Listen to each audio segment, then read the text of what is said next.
एक गांव था जहां तुलसी अपने पिता और दादी के साथ रहती थी। राम, मैं तुझसे कितने दिनों से कह रही हूँ कि मुझे मछली खाने को ला दे। डॉक्टर ने मुझे मछली खाने को बताया है। अम्मा, इस समय बाजार नहीं लग रहा है। गली में कोई मछली बेचने वाला आए तो खरीद लेना। तुलसी हो तुलसी, कहाँ मर गई? मरी नहीं हूँ दादी, तुम्हारे पीछे खड़ी हूँ।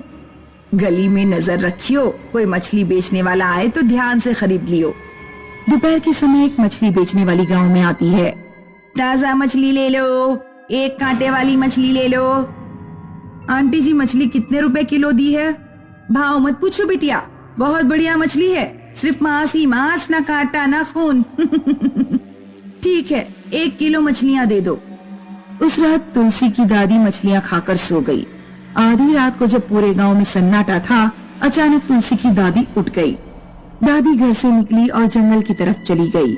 सुबह जब तुलसी सोकर उठी तो उसने देखा कि मेन गेट खुला हुआ है। पिताजी और दादी तो सो रहे हैं, तो गेट कैसे खुल गया? उस दिन जब दोपहर में तुलसी ने दादी को खाना दिया तो उसने देखा कि दादी की गर्दन पर दांतों के निशान हैं। दादी, ये आपकी गर्दन पर निशान कैसा? गर्दन पर निशान? ये निशान तो मैंने भी नहीं देखा, शायद रात में किसी कीड़े ने काट लिया होगा। उस दिन मछली वाली फिर गांव में आई। मछली ले लो, ताजा विटामिन और प्रोटीन से भरी मछली ले लो। आज तुलसी के पड़ोसी केशव ने भी मछलियाँ खरीदी। आंटी जी, मछलियाँ कितने रुपए किलो हैं? ले लो बाबू, भाव न पूछो, ऐसी मछलियाँ तुम्हें बाजार में भी नहीं मिलेंगी। और एक और बात, मुझे आंटी जी मत कहो, अभी तो मैं जवान हूँ। उस रात केशव ने मछलियाँ खाई। आधी रात को अचानक वो भी अपने बिस्तर से उठकर जंगल की ओर चल दिया। अगले दिन तुलसी केशव के घर पर कद्दूकस मांगने गई तो उसने केशव की गर्दन पर भी वही निशान देखा जो उसकी दादी की गर्दन पर था। केशव, तुम्हारी गर्दन पर ये निशान कैसा? गर्दन पर निशान? मुझे तो इसके बारे में नहीं पता, शायद मेरा नाखून लग गया होगा। तुलसी जब कद्दूकस लेकर अपने घर पहुंची तो उसने देखा कि दादी जमीन पर बेहोश पड़ी हुई हैं। दादी उठो, दादी क्या हो गया? तुलसी दौड़ती हुई जाती है और डॉक्टर को बुलाकर लाती है। घबराने की कोई बात नहीं, इनके शरीर में खून की कमी हो गई है, खून की बोतल चढ़ानी पड़ेगी। तुलसी अब जहाँ कहीं भी जाती उसका ध्यान लोगों की गर्दन पर रहता। गांव के कई लोगों की गर्दन पर दांतों के गहरे निशान दिखते थे। जिस दिन दादी ने मछलियाँ खाई थी उसके अगले दिन गर्दन पर ये निशान दिखाई देने लगा। मैंने केशव को भी मछली वाली से मछलियाँ खरीदते देखा था। कहीं ये मछली वाली खून पीने वाली पिशाचिन तो नहीं, जिसके बारे में गांव के बड़े बूढ़े कहानियां सुनाया करते हैं। अगले दिन से मछली वाली गांव में आई तो तुलसी ने उसका पीछा किया। मछली वाली ने कुंदन चाचा को मछलियाँ बेची और फिर जंगल की तरफ चली गई।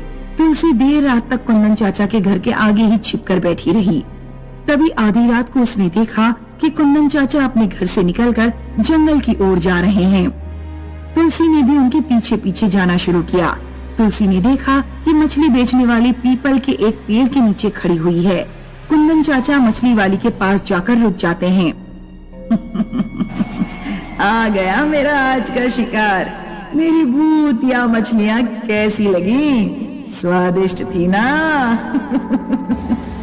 मछली वाली एक भयानक चुड़ैल बन जाती है और कुंदन चाचा की गर्दन में अपने दांत गड़ाकर खून पी लेती है। मेरा शक सही निकला, ये मछली वाली पिशाचिन है और लोगों का खून पीती है। तुलसी गांव की लाइब्रेरी में जाती है और पिशाचिन की किताब ढूंढती है। हनुमान जी का प्रसाद किसी तरह पिशाचिन को खिला दिया जाए तो पिशाचिन मर जाती है। मंगलवार वाले दिन तुलसी ने मंदिर जाकर हनुमान को प्रसाद चढ़ाया और बचा हुआ प्रसाद उसने संभाल कर रख लिया। अगले दिन जब मछली बेचने वाली गांव में आई तो तुलसी ने उससे कहा, आंटी जी, आपकी मछलियाँ बहुत स्वादिष्ट थीं। उन्हें खाकर मेरी दादी एकदम से स्वस्थ हो गई हैं। मैं आपको धन्यवाद के रूप में मिठाई खिलाना चाहती हूँ। मैंने पेड़े की मिठाई बनाई है।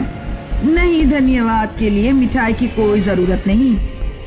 खा लीजिए ना प्लीज, मैंने बहुत प्यार से आपके लिए बनाई है, मेरा दिल टूट जाएगा। अच्छा ठीक है, थोड़ी सी दे दो। तुलसी ने मिठाई में हनुमान का प्रसाद मिला रखा था। जैसे ही मछली वाली ने मिठाई खाई वो अपने असली भूतिया रूप में आ गई और तड़प तड़प कर मर गई। पिशाचिन के मरते ही गांव के लोगों की गर्दन से दांतों के निशान गायब हो गए। मनकापुर नाम का एक गांव था जो मुर्गी पालन के लिए जाना जाता था। गांव में रामपाल नाम का एक अंडे बेचने वाला अपनी पत्नी और बच्चों के साथ रहता था। रामपाल का बहुत बड़ा फार्म था। वो ट्रक में अंडे भरकर दुकानदारों के पास ले जाता था और उन्हें थोक के भाव में बेचता था। लो श्यामदास, 1000 रुपए हो गए तुम्हारे। रामपाल, बच्चे कैसे हैं तुम्हारे? मैंने सुना है कि तुम अपने बच्चों को कहीं से चुरा कर लाए थे। बच्चे मैंने चुराए नहीं थे, मुझे मिले थे। और तुम्हें मेरे बच्चों से क्या लेना देना? पैसे दो, मैं लेट हो रहा हूँ। रामपाल जब घर पहुंचा तो उसका बेटा अर्जुन रामपाल से बोला, पापा आज अंडे कितने रुपए में बिके? आज पूरे 5000 के अंडे बिके हैं बेटा। पिताजी, मेरे लिए इस बार एक मोटरसाइकिल खरीद कर दे दीजिए। पापा, अर्जुन को अगर मोटरसाइकिल दिला रहे हो तो मुझे भी एक स्कूटी दिला दो ना। अच्छा ठीक है, तुम दोनों को दिलवा दूंगा। कल मैं राकेश के पास जाता हूँ, वो मोटरसाइकिल एजेंसी में काम करता है। रामपाल अगले दिन जब जंगल के रास्ते राकेश के घर जा रहा था तो रास्ते में उसे कुछ अंडे पड़े हुए मिले। अरे, ये अंडे रास्ते में कहाँ से आ गए? रामपाल एक अंडा उठाता है, लेकिन अंडा छूटकर धरती पर गिरता है और फूट जाता है। अंडे से जहरीला धुआं निकलता है और रामपाल के चारों तरफ फैल जाता है। एक प्रेग्नेंट चुड़ैल रोते हुए वहाँ आती है और रामपाल को कोड़े मारने लगती है।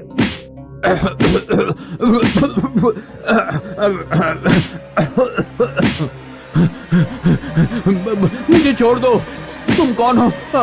मुझे जाने दो। नहीं छोड़ूंगी तुझे। उधर से राकेश आ रहा था। राकेश ने देखा कि रामपाल किसी से बातें कर रहा है, लेकिन आसपास कोई नहीं है। अरे रामपाल भैया, क्या हुआ? अकेले में किससे बात कर रहे हो और इतने घबराए हुए क्यों हो? वो चुड़ैल। तुम्हें चुड़ैल नहीं दिख रही क्या? कौन सी चुड़ैल? मुझे तो कोई चुड़ैल नहीं दिख रही। राकेश रामपाल को अपने घर ले जाता है। राकेश, मैं तुम्हारे घर आ रहा था। पता नहीं, जब भी इस रास्ते से गुजरता हूँ मुझे कोई आत्मा पकड़ लेती है। ऐसी बात है तो मैं एक तांत्रिक को जानता हूँ, उसका नंबर ले लो, जरूरत पड़े तो उसे बुला लेना। अब बताओ कि किस काम से घर आना हुआ? रामपाल राकेश से बात करने के बाद घर लौट आया। उस रात वो बहुत चिंतित था। क्या हुआ? क्या आज फिर कोई घटना हो गई? हाँ, वो भूतनी मेरे पीछे पड़ी हुई है। पता नहीं वो मुझसे क्या चाहती है। उस रात रामपाल और उसकी पत्नी जब सो रहे थे तो अचानक उनके ऊपर अंडे गिरने लगे। ये क्या हो रहा है जी? कमरे से भागो। दोनों कमरे से बाहर भागते हैं, लेकिन कमरे का दरवाजा अपने आप बंद हो जाता है। कमरे में एक भयानक चुड़ैल आती है। तुम कौन हो? क्यों हमारे पीछे पड़ी हो? हमने तुम्हारा क्या बिगाड़ा है? तुमने मेरा सब कुछ छीन लिया 16 साल पहले। अचानक अर्जुन और पूजा दरवाजा खोल देते हैं। क्या हुआ माँ और पिताजी? कमरे में इतने सारे अंडे किसने फैला दिए और आप लोग इतने डरे हुए क्यों हैं? कुछ नहीं हुआ बच्चों, तुम लोग जाकर सो जाओ। अर्जुन और पूजा जाकर सो गए, लेकिन रामपाल और उसकी पत्नी को पूरी रात नींद नहीं आई। जब से बच्चे हमारे घर आए हैं तब से वो चुड़ैल हमारे पीछे पड़ी हुई है। आज वो हमें नुकसान पहुंचाना चाहती है। कल ऐसा न हो कि वो हमारे बच्चों को नुकसान पहुंचाए। नहीं, वो हमारे बच्चों को नुकसान नहीं पहुंचाएगी। इतने सालों में कभी भी वो अर्जुन और पूजा को दिखाई ही नहीं दी। उस चुड़ैल का अर्जुन और पूजा से क्या कनेक्शन है? तुम अर्जुन और पूजा को घर लेकर आए और तभी से चुड़ैल हमें परेशान कर रही है। तुम अर्जुन और पूजा को चुड़ैल से मत जोड़ो। चुड़ैल का हमारे बच्चों से कोई लेना देना नहीं है। ये एक संयोग हो सकता है कि जब अर्जुन और पूजा को मैं घर लाया तो चुड़ैल भी पीछे पीछे हमारे घर में आ गई। तभी अचानक घर के अंदर से अर्जुन और पूजा की चीखने की आवाज आती है। मम्मी, पापा, बचाओ! रामपाल और उसकी पत्नी अंदर दौड़ते हैं, जब वे दोनों अर्जुन और पूजा के कमरे में पहुँचे तो उन्होंने देखा कि अर्जुन और पूजा गर्दन तक एक बड़े से अंडे में बंद हैं। माँ, पिताजी, एक चुड़ैल हमारे कमरे में आई थी। उसने ही हमें अंडे में बंद किया है। हमें इन अंडों से बाहर निकालिए। हमारा दम घुट रहा है। हमें बाहर निकालिए। रामपाल हथौड़ी लेकर आता है और हथौड़ी से अंडों को तोड़ता है। तब अर्जुन और पूजा बाहर निकल पाते हैं। लगता है अब उस तांत्रिक को बुलाना ही पड़ेगा। रामपाल तांत्रिक को बुलाता है और अपने घर में हवन करवाता है। ओम ह्रीं क्लीं, ओम ऐं ह्रीं क्लीं चामुंडाय विच्चे, ओम ऐं ह्रीं क्लीं चामुंडाय विच्चे। कौन है तू? सामने आ। ओम ह्रीं क्लीं चामुंडाय विच्चे, ओम ऐं ह्रीं क्लीं चामुंडाय विच्चे। तू सामने आ।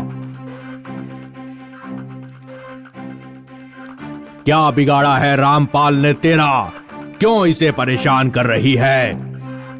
16 साल पहले जंगल से इसने मेरे अंडे चुराए थे। ये दोनों बच्चे उन्हीं अंडे में से निकले हुए हैं।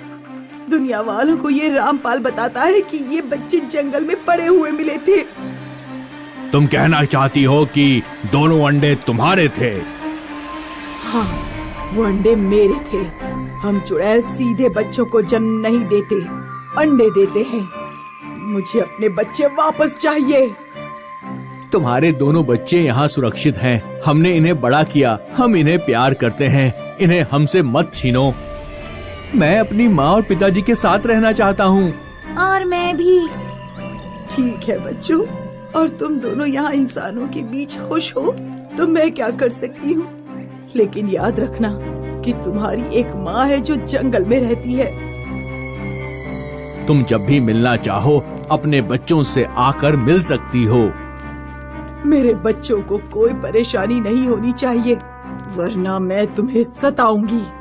ऐसा कहकर चुड़ैल गायब हो जाती है।